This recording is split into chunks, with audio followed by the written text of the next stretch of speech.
my name is Blakely Holcomb, and I will be doing my presentation today on schizotypal personality disorder, or STPD. I'm going to talk about some lived experiences, like the narrative that they live in through life, and just personal accounts going through the text and all that kind of stuff. But to provide some context, this week we've been talking about schizophrenia disorders, everything around that. Schizotypal personality disorder is connected to that. It has the markers of social and interpersonal difficulties. Individuals usually often have distorted thinking, unusual beliefs, and odd behaviors like you'd also see in schizophrenia. But unlike schizophrenia, people with STPD typically maintain a better grasp on reality and through their experiences can still feel isolated and distressed. This is actually something that's harder for them because with schizophrenia, there's usually a clear line between their reality and the reality we're in, and they don't really, not that they don't fit in, but they really will stick out of in a crowd, whereas schizotypal will have less likeliness of being seen as a disorder or anything like that. They will fit in better from trying. Sorry. So one lived experience that I found was this man, Raja. He's a 42-year-old man. He was diagnosed with STPD. He exhibited all the symptoms like intense formication, which is like a crawling sensation, social isolation, paranoia, and unusual beliefs. His condition led to a misunderstanding in social and work settings, culminating in notable incidents such as delivering a package to a stranger. He was a postal worker, sorry. He had he went through some treatment and he got medicated, and it definitely improved his symptoms. It reduced hallucinations, physical discomfort, and it fostered a much better social interactions between people. Hearing about him definitely illustrates like the homeopathic potential in addressing mental health issues and focusing on individual symptoms and emotional states.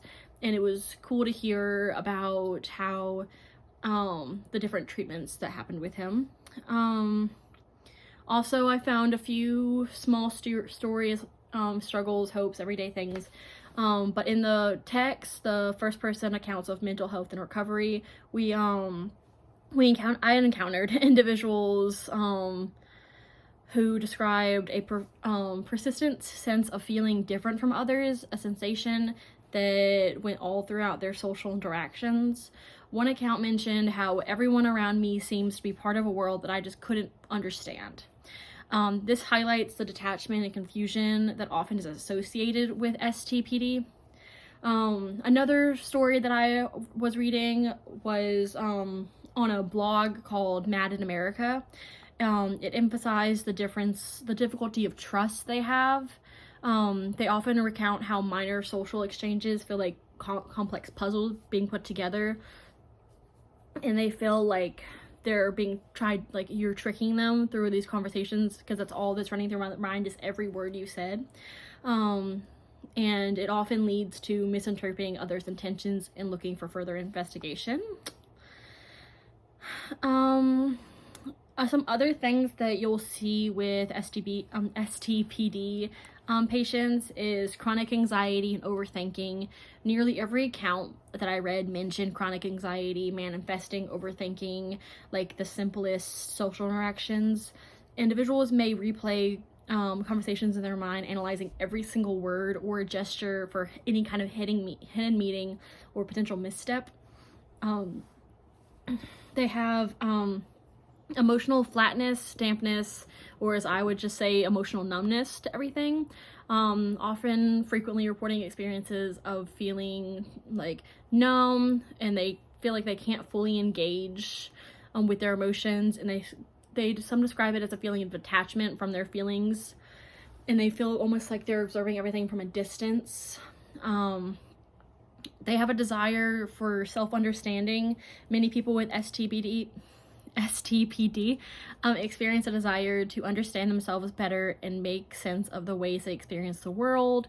Some have used this to find solace in the art, music, writing, anything that can express their unique perspective of the world, and they just try to find a community where they can share their struggles.